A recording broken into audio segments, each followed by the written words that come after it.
हमारे आज के मेहमान का ताल्लुक रोशनियों के शहर कराची से है। आप चेयरमैन निजकारी कमीशन और चेयरमैन बोर्ड ऑफ इन्वेस्टमेंट रहे। आप पाकिस्तान मुस्लिम लीग नून के मरकज़ी रहनुमा हैं और पार्टी की मईशत, टैक्स रिफॉर्म और मीडिया कमेटी के मेंबर भी रहे हैं। सिंध के 32वें गवर्नर मोहम्मद ज़ुबैर उमर साहब, मैं आपको खुशामदीद कहता हूँ आज के प्रोग्राम में। और हमारे आज के जज हैं चौधरी मोहम्मद नवाज़, साबिक़ सीनियर जज एंटी करप्शन। जज साहब, क्या मुझे इजाज़त है कि मैं ज़ुबैर साहब से अपनी गुफ्तगू का आगाज़ करूँ? Start please. ज़ुबैर साहब, आप कहते हैं कि सियासत में हादसाती तौर पे आए, ज़रूरी तो नहीं कि आपके भाई भी हादसे का शिकार हो जाते, ये ऐसा क्यों हुआ? भाई मेरा ख्याल है हादसाती तौर पर नहीं आए थे, उनको इमरान खान काफ़ी अरसे से अप्रोच कर रहे थे, मतलब 2-3 साल से अप्रोच, उससे पहले 2012 से पहले। और उन्होंने हमारे से वक्तन फ़वक्तन जिक्र भी किया था कि इमरान खान चाहते हैं कि वो पॉलिटिक्स में आ जाएं, और मैंने उनको मशवरा भी दिया था कि वो ना आएँ, और ख़ास तौर पर पीटीआई में तो ना आएँ। क्यों?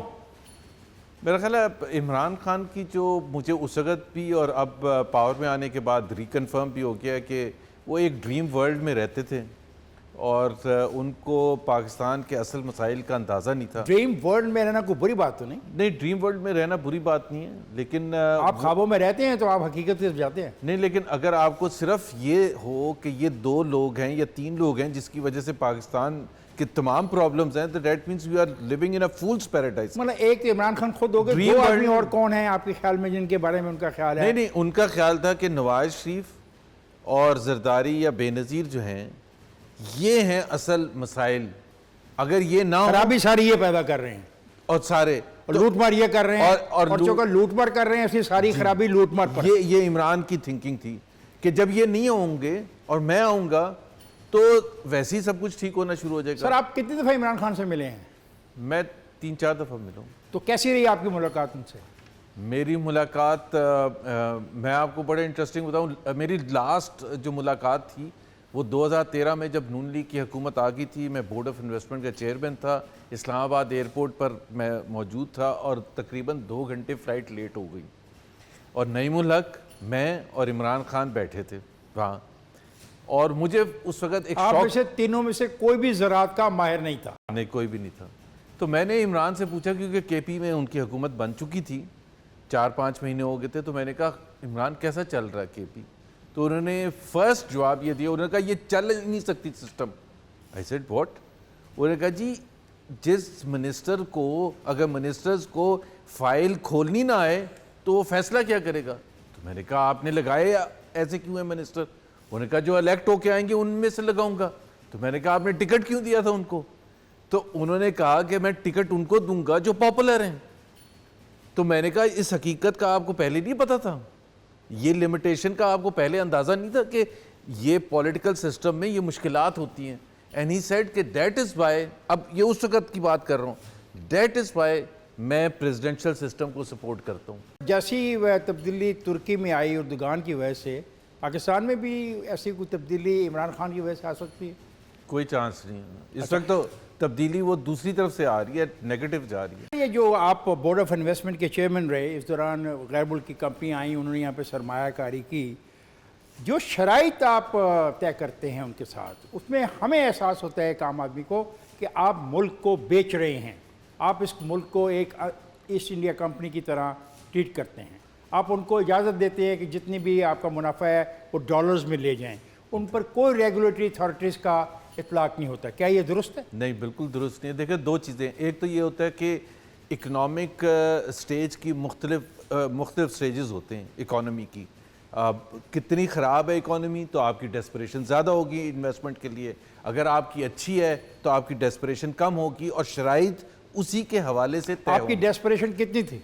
2013 जून में अगर हम, जब PMLN की हुकूमत आई थी तो पूरे पाकिस्तान में बम गिर रहे थे, तो यहाँ तो कोई गोरा आने के लिए तैयार नहीं था, इन्वेस्टमेंट तो छोड़ते हैं। तो मुझे बताएंगे, बिजली थी नहीं, लेकिन वो जो आपने कहा कि जितनी कोई शराइत नहीं, वो डिटर्मिन होती है इन्वेस्टमेंट पॉलिसी से, वो उसका बोर्ड ऑफ इन्वेस्टमेंट। ज़ुबैर, क्या पार्लियामेंट इस काबिल होती है कि उससे पूछा जाए शराइत क्या होनी चाहिए? नहीं, मेरा नहीं ख्याल है पूछना चाहिए।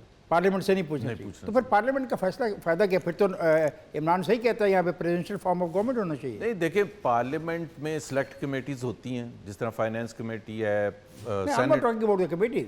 एक फैसला आप करते हैं, IPP का एक फैसला है उसके असरात आप भुगत रहे हैं या नहीं भुगत रहे हैं? देखिए नहीं, आप मेरे आंसर करें। जी। आईपीपी का जो एग्रीमेंट हुआ उसके असरात भुगत रहे हैं या नहीं भुगत रहे? भुगत रहे हैं। अच्छा, क्या ये जो सारा डेफिसिट का खेल है उस वक्त से नहीं शुरू हुआ? नहीं, उस वक्त से नहीं शुरू हुआ। ये कब से शुरू हुआ? ये मेरा ख्याल है आज डेफिसिट खत्म कर दें, उससे क्या ताल्लुक है? उसका प्रेशर में क्यों आप आ रहे हैं? देखिए बात ये है, खसारे की जो सरमायाकारी हुई उसकी कोई बात नहीं। उससे कोई ताल्लुक नहीं। आईपीपी के साथ जो मुआहदे हैं वो दुरुस्त हैं। हमारे पास लैक ऑफ इन्वेस्टमेंट है, सरमायाकारी है, ज्यादा नहीं है सरमायाकारी की कमी है। सर सरमायाकारी की कमी है ना, तो आपने आईपीपी को बुलाया, आपने कहा लगाओ बिजली पैदा करो, हमें दो, हमारी सनत चले। लेकिन सवाल है कि जिन शराइत पर आईपीपी के साथ आपने ये कॉम्प्रोमाइज़ किया, क्या वो दुरुस्त है? देखें इफ्तिखार साहब, मैं आपको इसका आंसर देता हूँ और ये बहुत इंपॉर्टेंट पॉइंट है। आप ये कह रहे हैं कि पार्लियामेंट इसलिए होनी चाहिए कि कोई चेक एंड बैलेंस हो, कोई कंट्रोल हो, ठीक है ना? इसलिए अब हर मिनिस्ट्री जो होती है हुकूमत पाकिस्तान की, हर इदारा ऑर्गेनाइजेशन, उसके अपने रूल्स, चेक एंड बैलेंस और कंट्रोल मैकेनिज्म और decision making. Are they controlled by the constitution of Pakistan और not? It has nothing to do. Of course, every organization is constrained by Constitution of Pakistan. मिसाल के तौर पर privatisation का मैं कहता हूँ, भाई एक लेवल पर पहले चीज़ें तय होती हैं, फिर दूसरा लेवल है, फिर तीसरा लेवल है, फिर चौथा लेवल है। अगर आप सेनेट और पार्लियामेंट को भी बीच में डाल देंगे तो वो तो ना खत्म होने वाली चीज़ है। बात ये है, Why you are afraid of the parliament and the senate? Ji, Why you are afraid of the parliament and senate? The people have elected them. मैं आपको बताता हूँ अपने Because you are from a corporate culture, therefore you don't believe in senate and no.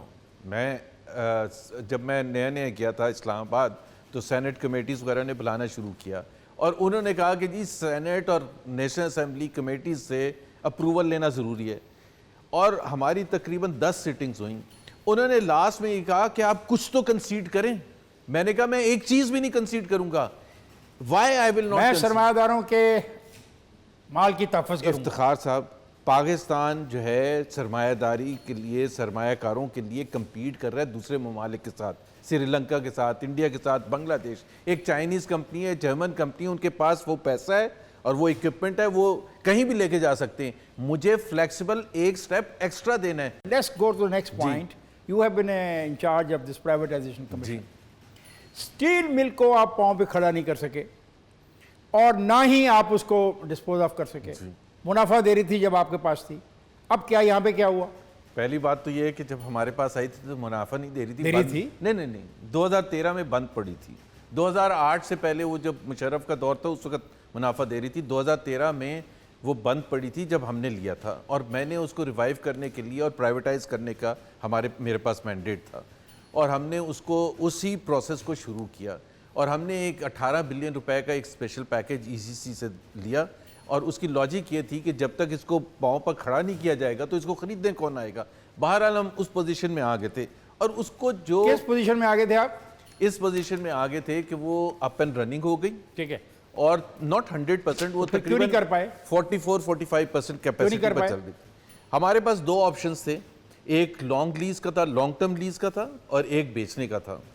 और national assembly की एक committee है जो आप कह रहे थे ना अभी assembly. Yes, you have to sir go. सुन तो लेना, You soon. have to respect the हम parliament. respect- Your leader is behind the bar because किया ना? he has been saying कि पार्लियामेंट को इज्जत दो, पार्लियामेंट को इज्जत दो। सर किया ना, हमें बुलाया गया national assembly committee of industries and production, जो रेलिवेंट कमेटी थी जिसको हेड करते थे असद उमर, और उसकी प्रोसीडिंग्स आज भी अवेलेबल, आपको पता है सारी कमेटी की प्रोसीडिंग्स अवेलेबल, और बल्कि वीडियो भी दो भाइयों के दरमियान कोई इख्तिलाफ हो गया होगा। हमने प्रपोजल दिया, उन्होंने कहा ये प्रपोजल ज़ीरो है। हमने कहा आप अल्टरनेट बता दें, आप बता दें। हमने तो 2-3 साल इस पर इतनी मेहनत की है। तो उन्होंने कहा, और ये मैं बिल्कुल वाक़तन फैक्ट बता रहा हूँ, उन्होंने कहा आप हुसैन नवाज को क्यों नहीं दे देते? मैंने कहा हुसैन नवाज, हम सीरियस बिजनेस डिस्कस कर रहे हैं। उन्होंने कहा आप ही तो छाती पर हाथ मार के कहते हैं कि जी इन 70 साल का तजर्बा स्टील का। I said it has nothing to do कि 70 साल का, ये यहाँ इश्यूज डिफरेंट हैं। चले हुसैन नवाज को आप नहीं दे सके, हुआ क्या फिर? रिफ्यूज कर दिया उन्होंने। ओके, विदाउट जब, और लिख के रिफ्यूज किया कि हम कत्ले आम एम्प्लॉयज का नहीं होने देंगे। आज उसी जगह हम खड़े हैं। उससे पहले आपको पता है 2006 में इफ्तिखार क्या नाम था, इफ्तिखार चौधरी साहब, इफ्तिखार चौधरी साहब चीफ जस्टिस, आपको नाम नहीं उनका आता, उनके लिए आपने जद्दोजहद की, आपने उनको रिवाइव किया, आपने उनको अपने कंधों पर लाके बिठाया वापस। ये भी पाकिस्तान की तारीख का अजीब बात है, एक सियासी पार्टी ने निकाले हुए जजेस को अपनी जद्दोजहद से वापस वो बिल्कुल सही किया था, लेकिन उनका फैसला जो स्टील मिल के हवाले से था, आप रहे उस जुलूस में थे, आप उन जुलूसों में थे। सितंबर 2007 में मैंने 10 दिन के नोटिस पर मोस्ट लुक्रेटिव जॉब छोड़ के आया, क्योंकि मुझे पाकिस्तान से ऐसा महसूस हो रहा था कि मैं बहुत दूर बैठा हूं। तब्दीली आ रही है जी, जिस तरह इमरान खान की तब्दीली आ रही है, उस वक्त भी एक तब्दीली आ रही थी। और आप स्टील मिल नहीं बेच सके, नहीं बेच सके। तो ये थिंक कि अब कोई रह गई है जो आपने ज़मीनें भी बेच दी, प्राइवेट लोगों ने ज़मीनें भी खरीद दी, वहाँ पे कॉलोनीज भी बन रही हैं, तो क्या एंड होगा इसका स्टील मिल का? देखें, एक चीज़ पाकिस्तानी कौम को मेरा ख्याल है एक्सेप्ट करना पड़ेगा कि अगर आपने ये जितने भी कौमी इदारे हैं, इनका एक ही हल है, और वो है उनको प्राइवेटाइज करना, क्योंकि कमर्शियल ऑर्गेनाइजेशंस को चलाना हुकूमत में ना ब्यूरोक्रेट ना पॉलिटिकल लीडरशिप का काम है, ना उनको आता है। और वो अगर एक रुपए में भी बिकती है ना इफ्तिखार साहब, तो मेरा ख्याल है हमें बेच देना चाहिए, बजाय कि 600 बिलियन का नुकसान यहाँ जितने लोग बैठे हैं उनकी सबकी जेब से जा रहा है। लेकिन हमारे यहाँ somehow the other, तो बेच देते ना, आपको किसने रोका था? रोका है ना, मैंने आपको बताया। इफ्तिखार चौधरी साहब ने PIA में एक कमेटी बनी, ऑल पार्टीज कमेटी, जिसमें शेख रशीद भी थे, उन्होंने भी रोक दिया आपको कि नहीं बेचनी। उन्होंने कहा कि हम आप जो मर्जी कर लें। इसहाक डार हेड कर रहे थे हमारी तरफ से, उन्होंने कहा डार साहब आप जो मर्जी कर लें, because we needed resolution from the assembly, क्योंकि 1956 एक्ट से PIA चल रहा था। उन्होंने कहा हम मर जाएंगे, हम नहीं इजाजत देंगे। हम ये भी कहते थे कि अच्छा आप बता दें गोल्डन शेक हैंड की बात है, गरीब बेचारे वर्कर का क्या बनता, उसके बारे में आपके पास कोई इतना है? मैं प्लान क्लियर नहीं। हमारा फोकल पॉइंट प्राइवेटाइजेशन का जो था, उसमें एक था कि हमने एम्प्लॉयज़ का क्या करना है, एम्प्लॉयज़ का तहफ़्फ़ुज़ किस हद तक हम कर सकते हैं। लेकिन आप प्लीज़ इफ्तिखार साहब, आपके यहाँ जो एम्प्लॉयज़ काम कर रहे हैं उनको भी तहफ़्फ़ुज़ चाहिए ना। यस, तो फिर हम PIA के एम्प्लॉयज़ की इतनी फिक्र हमें पड़ी है कि जी उसकी नौकरी ना जाए, लेकिन यहाँ आप 2 मिनट में फारिग कर देते हैं।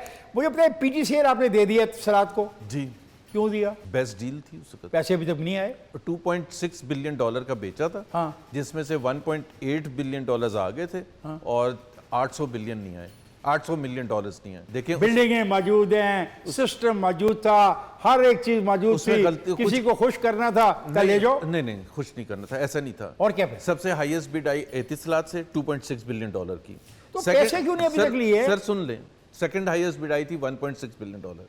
अब मैं तो उसका दिफा नहीं कर रहा, शौकत अजीज साहब का ज़माना था, शौकत अजीज साहब ने फैसला किया, हफीज़ शेख साहब चेयरमैन थे प्राइवेटाइजेशन कमीशन के, फैसला किया गया।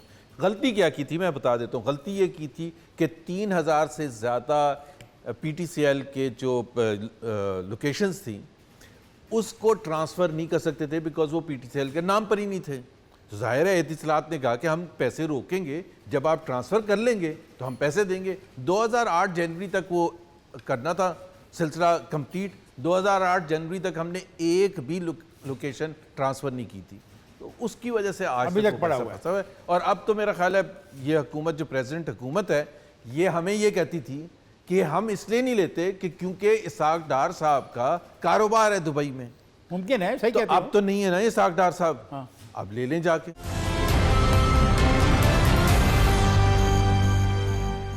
आपने टैक्स रिफॉर्म्स प्लान बनाया जी, मैं महसूस करता हूं कि पाकिस्तान में अब तक जितने भी टैक्स रिफॉर्म प्लान बने वो नाकाम रहे।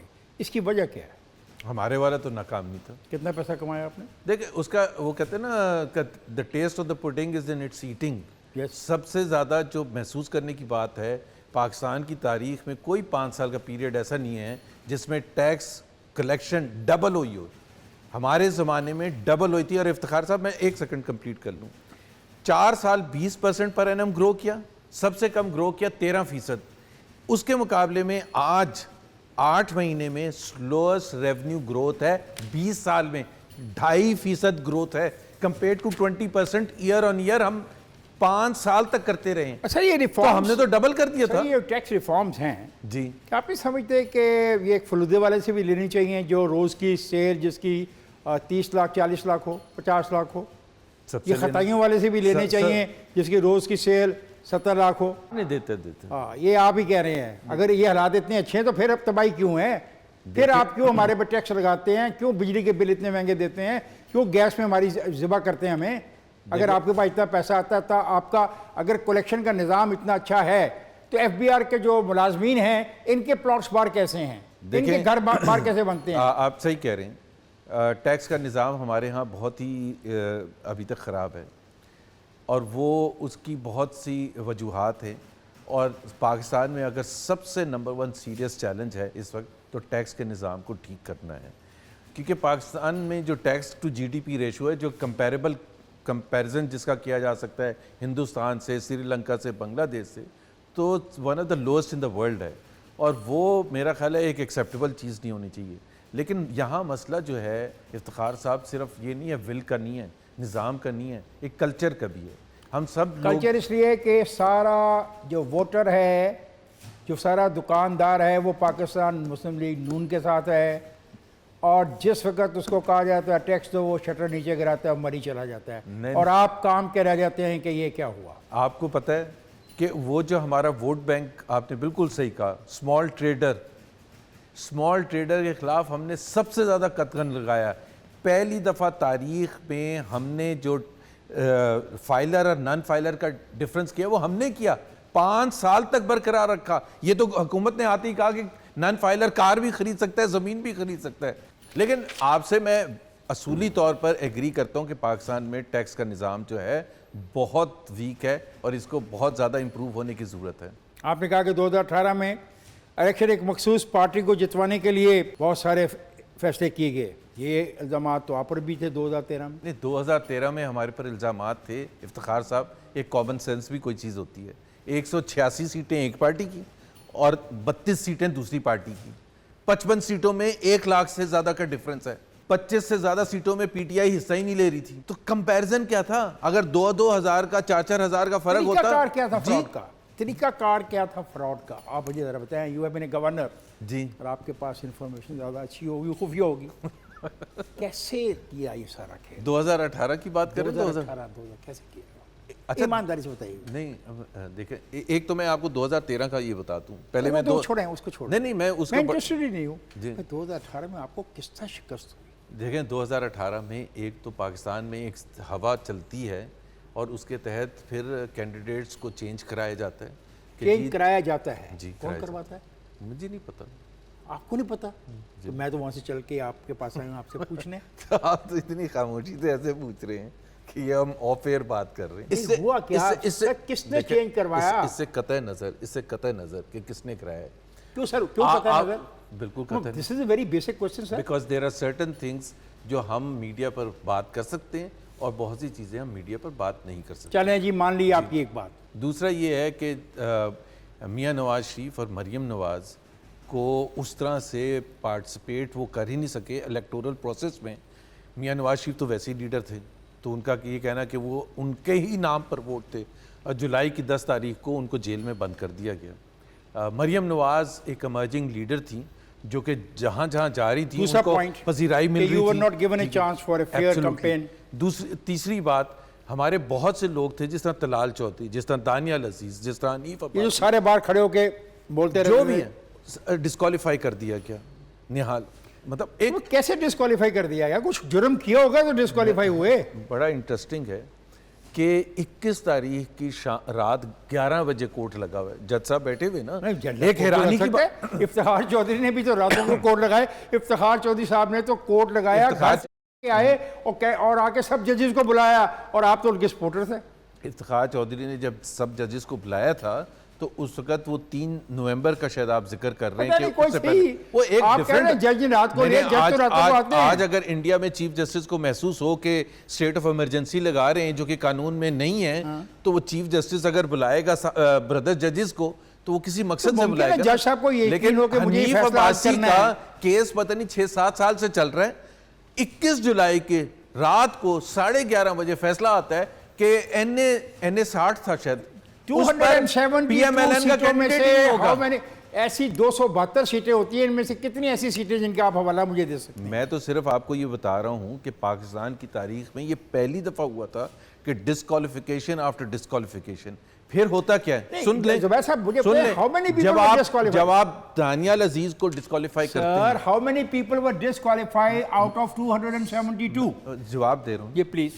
जब मुझे ये पता चलेगा कि दानियाल अजीज डिस्क्वालीफाई हो गया है और तलाल चौधरी हो गया है और निहाल हाशमी हो गए और हनीफ अब्बासी हो गए और एक हमारे जो कैंडिडेट थे जिनको मॉडल टाउन से 5-7 लोग हुए ना, निकले थे उनको जेल, तो फिर मैं अपने रिटोरिक में, अपनी बातचीत में वो कतगन लगा दूंगा जो कि पीटीआई वाले को कोई महसूस नहीं हो रहा। वो खुल के बात करेगा, लेकिन मैं अगर पोस्टर आप ऐसी बातें ही ना करें जो गैर कानूनी हो, जिसकी आइन इजाजत ना देता हो, जिसकी लॉ इजाजत ना देता हो। आप तो लोगों को अगर बगावत में उकसा रहे हो, अगर आप लोगों को सिविल वॉर की तरफ ले जा रहे हो, तो इसकी इजाजत सर नहीं दी जा सकती ना। असल में ये बड़ा मुश्किल है फैसला कि ये नहीं, सिविल वॉर अभी आपने कमाल कर दिया। हमारे कौन से लोग सिविल वॉर पर ले जाने के लिए कर रहे थे, जिसकी सबकी तकरीरें कर रहे थे। इमरान खान बड़े आराम से बैठ के इलेक्शन से पहले पिछले 10 साल इंडिया में बैठ के ऐसे एक प्रोग्राम में ये कह सकते हैं कि जब तक आपको मिलिट्री की सपोर्ट ना हो आप इलेक्शन नहीं जीत सकते। जब तक आपको मिलिट्री की सपोर्ट ना हो आप इलेक्शन। इसका मतलब इस दफा आपको मिलिट्री की सपोर्ट नहीं थी और पिछली दफा मैं बात कुछ और कर रहा हूँ। नहीं, मैं भी बात कुछ और कर रहा हूँ। जी। 2013 में आपको मिलिट्री की सपोर्ट थी, इस दफा नहीं थी। कैसे सपोर्ट थी? आप खुद ही 2013 तो कह रहे हो। नहीं यार, आप इमरान को कोट कर रहे हो। 2000 मैं एक सेकंड सर, आप इमरान को कोट क्या कर रहे हैं? मैं इमरान को तो मैं ये कह रहा था कि इमरान स्टेटमेंट देता था। क्या? जो इमरान ने स्टेटमेंट दी वो प्राइम मिनिस्टर नहीं था, तो तलाल चौधरी भी प्राइम मिनिस्टर नहीं था। तलाल चौधरी ने एक लफ्ज कहा, वो disqualify. Repeat the statement. Imran की मैं 50 स्टेटमेंट ये जो ने कहा इंडिया में बैठ के कि जब तक आपको सपोर्ट ना करे आप इलेक्शन नहीं जीत सकते। ओके, ठीक है। आप उसने ये 2013 कहा- का इलेक्शन जीत गए। जी 2013 का इलेक्शन आपने जीता। जी लोग कहते हैं आपको सपोर्ट किया था। एक सेकंड, अगर सपोर्ट किया होता तो ये बिल्कुल कॉमन सेंस के अगेंस्ट है। 2013 के इलेक्शन से पहले इफ्तिखार साहब एक ग्लोबल या पाकिस्तानी कंपनी या चैनल का बता दें जो पाकिस्तान मुस्लिम लीग की विक्ट्री नहीं प्रेडिक्ट कर रही थी।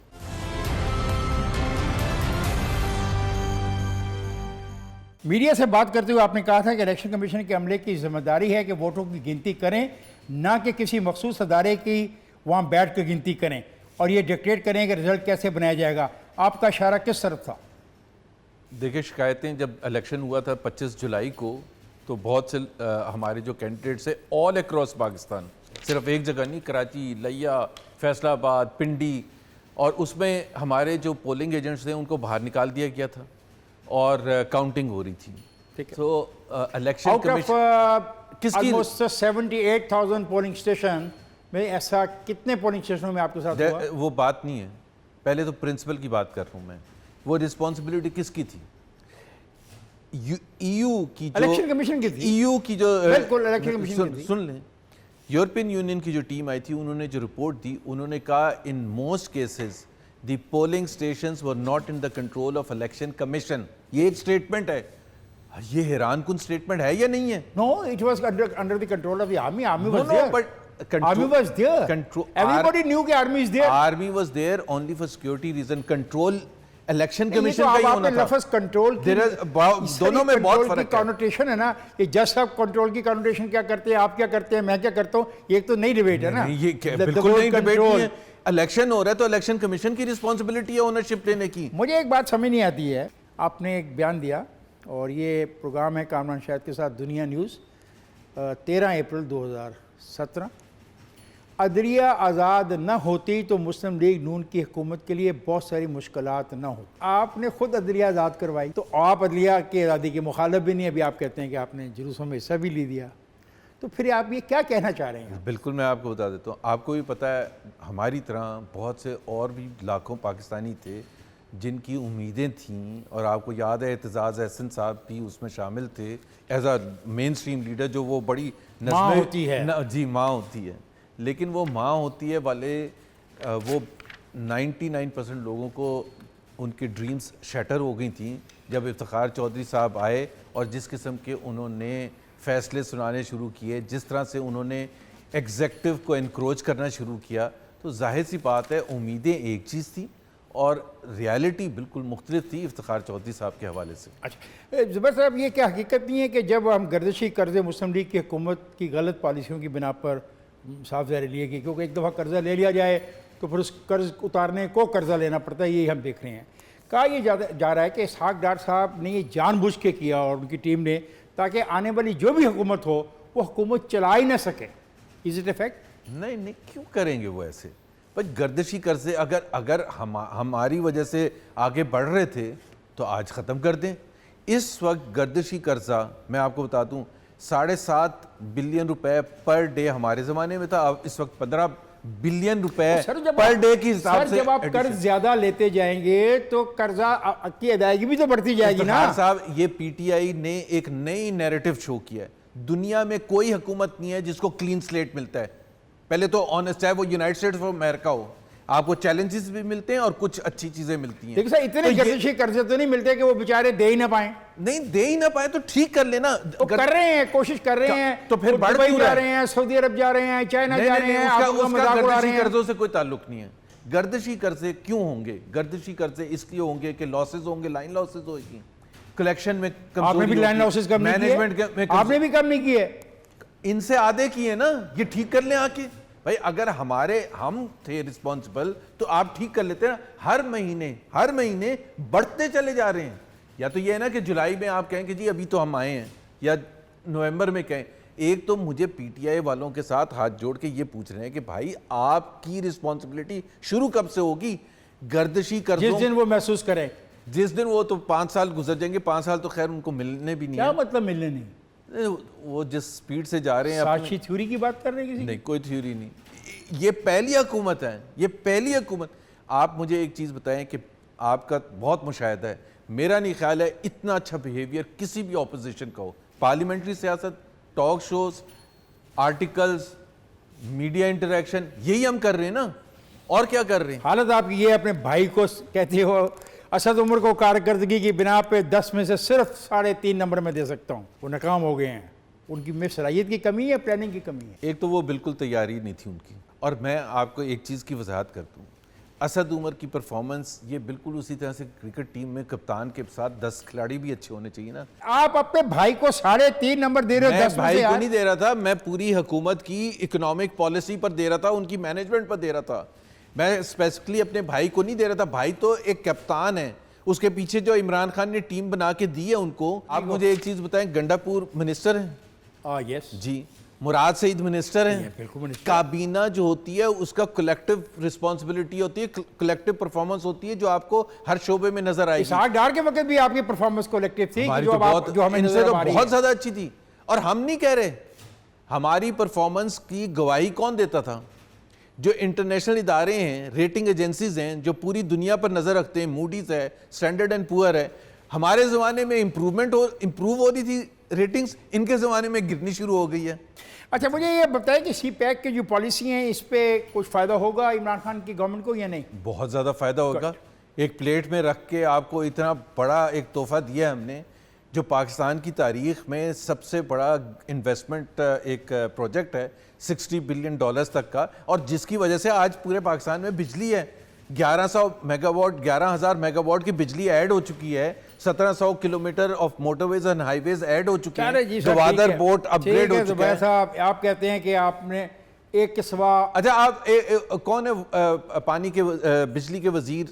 उमर अयूब साहब हैं। हाँ, उमर अयूब साहब तो मानते हैं कि 11,000 मेगावाट ऐड किए इन्होंने। सर, मेगावाट आपने ऐड किए, जो ट्रांसमिशन लाइनें थी वो पुरानी हैं सर, वो फरसूदा हैं, वो उठा नहीं सकती हैं। अभी भी लाहौर शहर के अंदर ग्रिड जो हैं 24 घंटे सैकड़ों ग्रिड बंद रहते हैं, क्योंकि आपने बिजली तो दे दी, अब उसने कैरी तो लाइनों ने करना था, ट्रांसफार्मर आपने चेंज नहीं किए, सिस्टम ऐसा मुसीदा दे गए। देखें, 2013 जून में जब हमारी हुकूमत आई थी तो 2 बड़े मसले। आपने बिजली पैदा की, मैं बहस नहीं कर रहा, लेकिन सिस्टम मुसीदा है। आ रहा हूं उस पर आ रहा हूं। देखें, सबसे पहली बात तो ये थी, सबसे ज्यादा मुश्किल चीज ये थी कि ट्रांसमिशन लाइंस खराब है। पहले आप ट्रांसमिशन लाइन ठीक कर लें, और बिजली है नहीं, तो पहले बिजली लानी थी और फिर ट्रांसमिशन। आप कहते हैं ट्रांसमिशन लाइंस मैं बता दूं, ये जो कहते हैं ना 153 बिलियन रुपए का हमने गैस की उसमें गैप छोड़ा है, उसमें से 100 बिलियन रुपए की तो ट्रांसमिशन लाइंस हैं।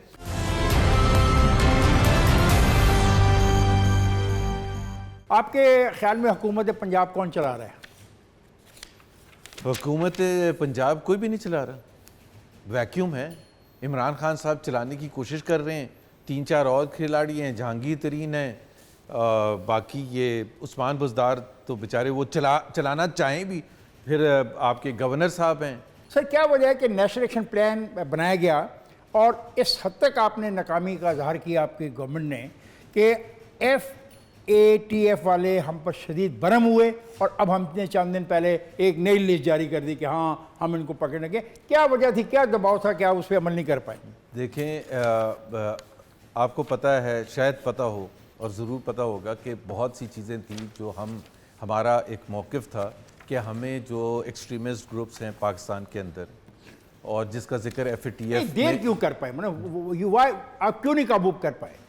क्यों नहीं काबू? फौज आपके साथ ही, आपके साथ कोर कमांडर बैठता था, तो यहाँ पे प्राइम मिनिस्टर के साथ चीफ ऑफ आर्मी स्टाफ बैठता था। मेरा ख्याल है इस पर बात ना करें तो ज़्यादा क्यों अच्छा। वजह? इस पर क्योंकि देखें, इसमें बहुत सी चीज़ें ऐसी हैं जिसमें हमारा एक मौक़िफ़ था और हम तो पहले दिन से कहते थे, मैं तो सबसे बड़ा प्रोपोनेंट हूँ कि हम एक भी एक्सट्रीमिस्ट ऑर्गेनाइजेशन को बर्दाश्त नहीं करना चाहिए। क्या ये हकीकत है कि आप आने वाली कल जो है उसमें मरीम का रोल, बिलावल का रोल, और अगर और मैं नौजवानों के नाम लेना चाहूँ, जितने भी पाकिस्तान के पॉलिटिशियन हैं उनके जो बेटे बाहर से पढ़ के, बेटे और बेटियाँ बाहर से पढ़ के आए हैं, क्या उनका रोल देख रहे हैं और क्या देख रहे हैं कि कोई एक और चार्टर ऑफ डेमोक्रेसी इन नौजवानों के दरमियान तहरीर पाएगा? चार्टर ऑफ डेमोक्रेसी की तो मेरा ख्याल है बिल्कुल पॉसिबिलिटी है, बिकॉज़ पहला हुआ था उससे कुछ फ़वाइद थे, 18th अमेंडमेंट हुआ, NFC अवार्ड हुआ, लेकिन उसमें बहुत सी वीकनेसेस भी थी और वीकनेसेस की वजह खुद पार्टीज़ थी। आप सियासी इंजीनियरिंग की बात करते हैं, जिसका मैंने आपके करीब आके खुफिया तौर पर पूछने की कोशिश भी की, तो आपने कहा खुफिया तो कोई नहीं है, we are talking on the camera. तो अगर कोई सियासी इंजीनियरिंग हो रही थी और नून लीग को तोड़ने की कोशिश भी की जा रही थी, तो आपको धमकियाँ भी दी गई, आपकी गाड़ी का पीछा भी किया गया, लेकिन गोली नहीं चलाई गई, तो पैगाम क्या था कि शराफत से रहो, अभी तुम्हें हम गोली नहीं चलाते क्योंकि अभी हमें आपकी ज़रूरत शायद है, इसलिए?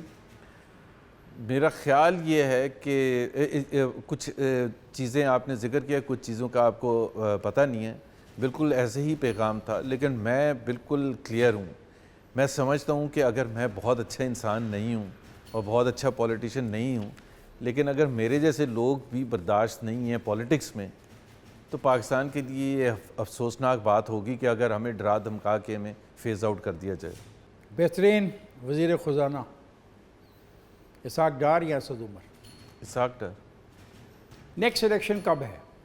नेक्स्ट इलेक्शन मेरा ख्याल है मिड टर्म होगा 2-2.5 साल में। क्यों, वजह? वजह ये है कि एक तो इमरान खान खुद फ्रस्ट्रेट, देखें FBR के बारे में उन्होंने कहा ना कि मैं एक नई FBR, ये सबसे इम्पोर्टेंट इंस्टीट्यूशन है, तो 8 महीने के बाद ये जो फ्रस्ट्रेशन की रिफ्लेक्शन है, यानी फ्रस्ट्रेशन नहीं, वो सच बोल रहे हैं। जब FBR कारी कुछ नहीं रही, माल कमा रही है, उसके इंस्पेक्टर इतना माल कमाते हैं, उस महकमे में माल ही माल है। सिर्फ ये कह रहा हूं, के पास माल नहीं आता, उनके पास जाता है। अगेन वो बचपने वाली बात कर रहे हैं कि एक नया FBR बनाने की बात अगर कर रहे हैं, अगर आप असद उमर से पूछेंगे तो मेरा नहीं ख्याल है कि वो एग्री करेंगे इस चीज़ से, बिकॉज आप रिफॉर्म्स की बात करते हैं, आप नई चीज़ बनाने की बात नहीं करते। हम रिफॉर्म्स की बात करते क्यों हैं कि एक इंस्टीट्यूशन अच्छे तरीके से चले, so he should have spoken about reforms. But मैं सिर्फ कह रहा हूँ कि उनकी जो फ्रस्ट्रेशन है ना, वो बढ़ती चली जाएगी जैसे जैसे नताइज ख़राब से ख़राब होते चले जाएंगे, और फिर वो मेरा ख्याल है उसका जो ज़िम्मेदार किसी और चीज़ को ठहरा के कि ये सिस्टम नहीं चल सकता, या मुझे मैंडेट वो चाहिए जो मुझे 2/3 हो और फिर मुझे सेनेट में भी हो ताकि मैं वो सख्त फैसले कर सकूं, इसलिए हो सकता है कि वो रिस्क लेके दोबारा से असेंबली तोड़ के चले जाएं इलेक्शन कराने के लिए। जुबैर साहब, मेरा नहीं ख्याल है वो 5 साल रुकेंगे। जुबैर साहब, क्या आज जी जिस जुल्फ़िकार अली भुट्टो को आप 72, 73 और 74 में बुरा समझते थे क्योंकि आपके वालिद को उन्होंने बरतरफ किया था, आज भी आज भी आप उस जुल्फ़िकार अली भुट्टो को उतना ही बुरा समझते हैं?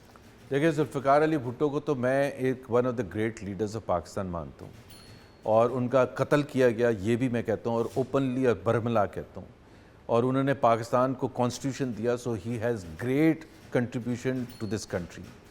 ज़ाहिर है कोई भी लीडर होते हैं उससे गलतियाँ भी होती हैं, और वो 71 में जो उन्होंने मेरे अब बाय द वे मैं आपको ये भी बता दूं कि बेनज़ीर ने उस गलती का इतराफ़ भी किया था जब मेरे वालिद साहब सन 90 में इंस्टीट्यूट ऑफ इंटरनेशनल अफेयर्स के चेयरमैन थे, और उन्होंने बेनज़ीर साहिबा को इनवाइट किया था एज द प्राइम मिनिस्टर।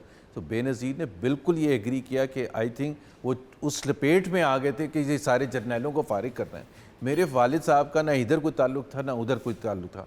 आज भी लोग मुड़ के देखते हैं तो वो कहते हैं कि he was the most professional journal. वो कमांड कर रहे थे कश्मीर में जिस दिन उनको बुला के रिटायर किया गया। तो मेरा, और फिर he was the only journal 5 साल जो या तो वो जेल में थे या हाउस अरेस्ट थे जब भुट्टो साहब का दौर था। बावजूद इसके हमने तारीफ़ करना भुट्टो की इसलिए सीखी क्योंकि हमारे वालिद साहब ने हमें इस किस्म का माहौल दिया जिसमें आप क्रिटिसिज्म भी करें, और लेकिन ऐसे नहीं करें कि एक रिलीजन की तरह आपने अपना लिया। सो हम, मेरे लिए the worst leader was Ziaul Haq, और मेरे लिए one of the great leaders was Zulfikar Ali Bhutto, on the basis जो मैंने आपको कहा है। और सबसे बड़ी बात यह है कि मेरा ख्याल है जो उन्होंने कुर्बानी दी, तो अब और क्या प्राइस हम उनसे मांगेंगे कि एक बंदे को उठा के कत्ल कर दें, और जिस ब्रूटैलिटी से फिर कत्ल किया और जिस तरह से फिर उनकी फैमिली ने सफ़र किया कि आप उस शख्स की बॉडी भी ना हैंड ओवर करें। तो मेरा ख्याल है ये तो आपका तो दिल बिल्कुल, हम तो बिल्कुल इस चीज़ को सपोर्ट कर ही नहीं सकते। जैसा अब ये हमने गुफ्तगू की, आपने सुनी, इसमें बहुत सारी ऐसी चीज़ें आई जो मेरे पास मौक़िफ़ था, मेरा पॉइंट ऑफ व्यू था, जो उनका पॉइंट ऑफ व्यू सुना। आप किस नतीजे पे पहुँचे हैं कि हम कहाँ खड़े हैं दोनों? Order please. दोनों तरफ से जो बहस मबासा हुआ है, सवालों के जवाब दिए गए हैं, मैं इस नतीजे पे पहुंचा हूं कि इफ्तिखार साहब ने बड़े चुभते हुए बल्कि इन्वेस्टिगेटिव नेचर के सवालात पूछे हैं, और उसी खूबसूरती से ज़ुबैर साहब ने उन सवालों को फेस किया है और बड़े मुदल्लल अंदाज में उनका जवाब दिया है। तो मेरी राय में ज़ुबैर साहब ने अपना केस आज जीत लिया है। तो जहाँ तक बाकी मसाइल जो यहाँ डिस्कस हुए हैं, तो जमहूरियत को आप लाख बुरा कह लें, लाख तनकीद कर लें, मेरा तो ये ईमान है कि हमारे तमाम मसाइल का हल जमहूरियत में ही है। Thank you sir. Thank you Zubair.